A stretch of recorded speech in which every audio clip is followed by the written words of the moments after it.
Mistérios. Olá, essa é a série Mistério e meu nome é Tassiana. Então, vamos falar de outras coisas? Vamos falar de livros misteriosos e seus conteúdos indecifráveis? Livros que nenhuma palavra pode ser codificada e nenhuma figura pode ser entendida?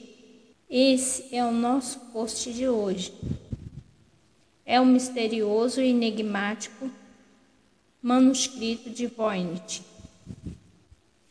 Uma das teorias diz que o manuscrito poderia ter sido criado como arte no século XVI. Pura fraude. O fraudador teria sido mago, astrólogo e falsário inglês Edward Kelly, com a ajuda do filósofo John Dee, para enganar Rodolfo II da Germânia, do Sacro Império Romano Germânico. No entanto, todavia e entretanto, o manuscrito segue o padrão das línguas naturais, segundo a lei de Zipf. O que significa? Significa que não deve ser apenas uma combinação de símbolos aleatórios, mas uma língua ou um código. O teste de datação feito por carbono é do começo do século XV, em 1400. Segundo essa datação, seria impossível para Kelly, pois esse nasceu só um século depois. As torres do desenho se assemelham a uma cidade. A teoria diz que o livro foi escrito no norte da Itália. O livro ganhou o nome do livreiro polaco estadunidense Wilfrid Voynich, que o comprou no ano de 1912. A partir de 2005, o manuscrito de Voynich passou a ser um item muito precioso na Universidade de Yale. A primeira edição similar, ou facsimilar, foi publicada em 2005, Le Code Voynich, com uma curta apresentação em francês do editor Jean-Claude Gelsuit. O volume foi escrito em pergaminhos de vitelo. É relativamente pequeno. Tem 122 folhas num total de 204 páginas. Porém, estudos consideram que o manuscrito original teria 272 páginas. Outros consideram um total de 116 folhas originais, tendo uma se perdido. O manuscrito de Voynich é considerado uma das obras mais misteriosas e valiosas que a humanidade possui. Sua capa é constituída de couro simples, na cor bege clara. É escrita com letras num belo e vivo marrom chamativo. As figuras possuem uma cor única e envolvente, acompanhadas de textos. O que deveria ser um simples manuscrito, se não fosse o fato de nada mesmo poder ser compreendido. Quando digo nada, é exatamente isso, nada. Letras, palavras e muito menos frases. A linguagem do manuscrito é uma linguagem totalmente desconhecida pela humanidade. Tudo nele é confuso e anormal. É como se fosse uma criação fora do contexto terrestre, extraterrestre e talvez de um mundo paralelo. O manuscrito de Voynich tem o seu nome em homenagem a Wilfrid Michael Voynich, um britânico de ascendência polonesa, mercador de livros. Ele não escreveu o manuscrito e, ao certo, não se sabe precisar quem escreveu. Ele adquiriu o livro no Colégio Jesuíta de Vila Mondragone, em Frascati, no ano de 1912. Através de um padre jesuíta chamado Giuseppe Strickland. Os precisavam de fundos para restaurar a vila e venderam a Voynich 30 volumes da sua biblioteca. A biblioteca era formada por livros do Colégio Romano.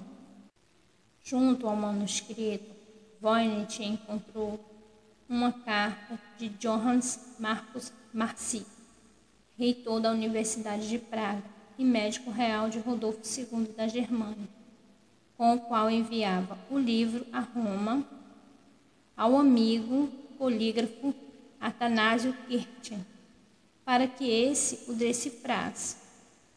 A carta dizia que o manuscrito chegou a pertencer ao imperador Rodolfo II, do Sacro Império Romano, e que provavelmente seria obra do alquimista inglês Roger Bacon. Voynich afirmou que o livro continha pequenas anotações em grego antigo e datado do mesmo do século XIII. A data do pergaminho ainda é muito controversa, sendo possível situar a elaboração do texto no final do século XVII. Uma análise por radiação infravermelha revela a presença de uma assinatura sucessivamente apagada. Jacob A. Tepenese. Na época, Jacobus Orchies, morto no ano de 1922, e principal alquimista a serviço de Rodolfo II, do Sacro Império.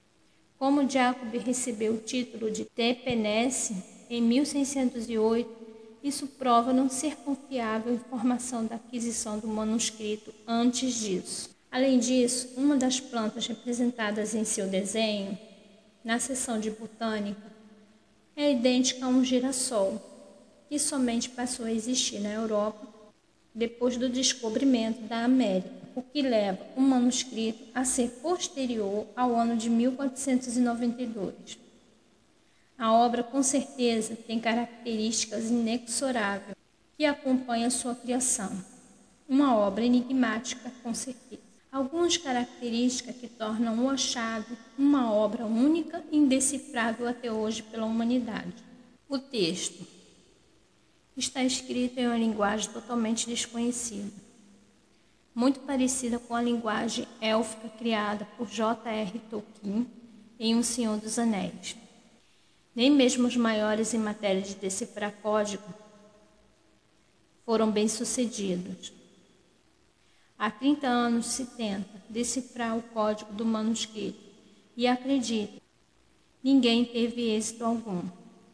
Há pouco tempo, apenas 10 palavras foram decifradas no manuscrito.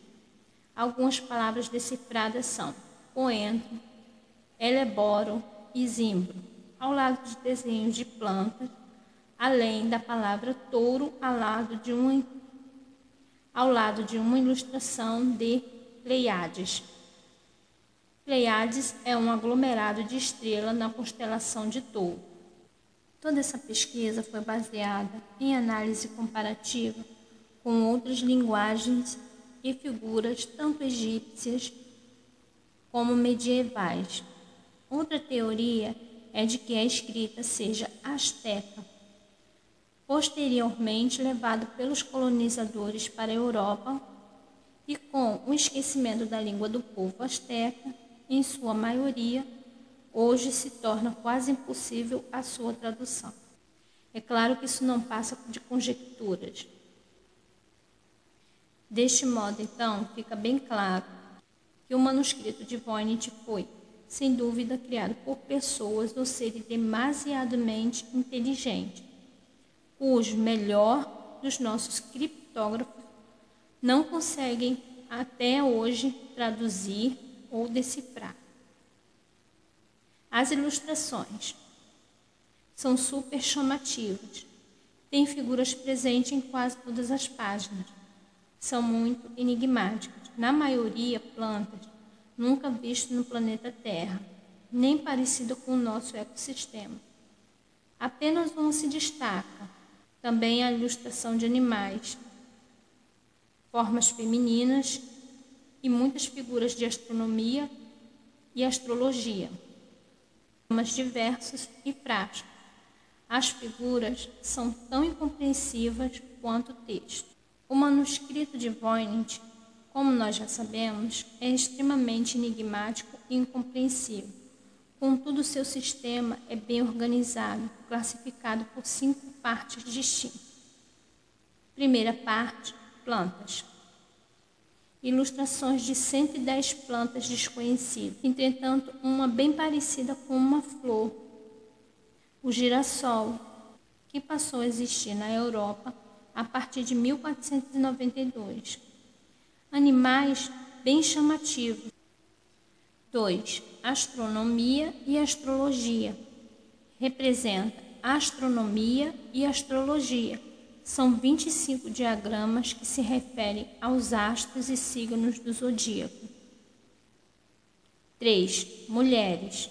As ilustrações femininas são mulheres geralmente nuas, dentro de uma espécie de vaso ou planta submersa, até o umbigo ou os seios, muitas vezes até o joelho, por uma espécie de líquido negro e viscoso que as envolve.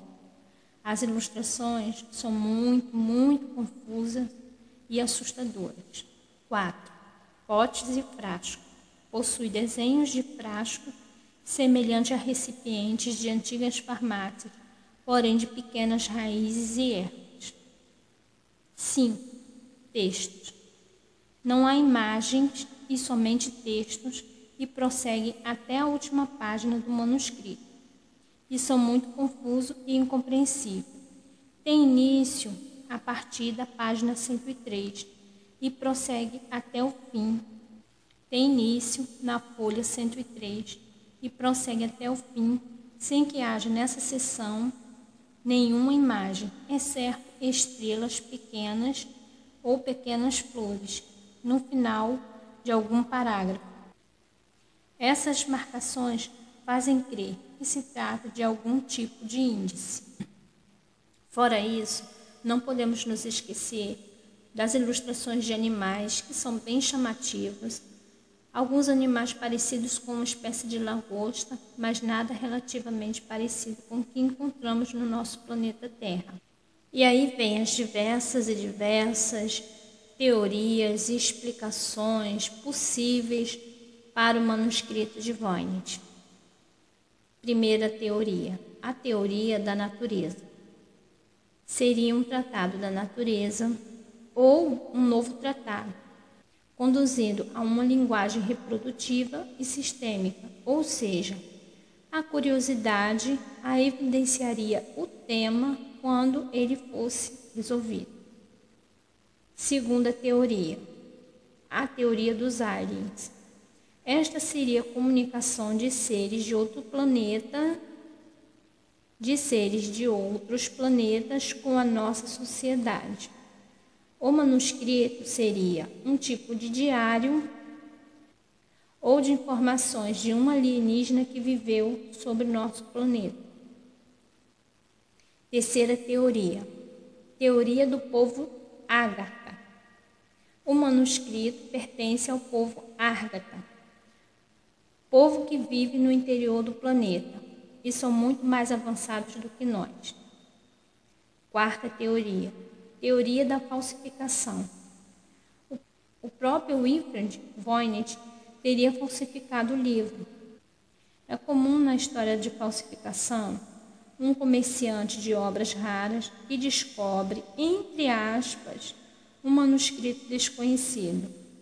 É claro que essas são apenas teorias. Teorias à parte, o manuscrito é algo inigualavelmente raro.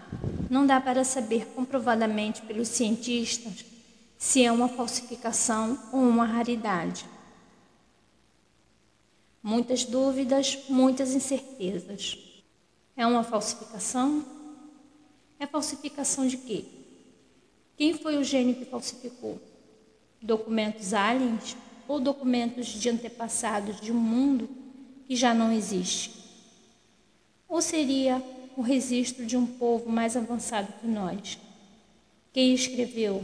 Por que escreveu? E quando foi escrito? Muitas perguntas, várias respostas desencontradas. Assim segue mais um mistério no mundo e eu compartilho esse mistério com vocês. Obrigado por sua atenção, indicando a vocês um canal parceiro do meu amigo Fei Sinistro. Até o próximo mistério.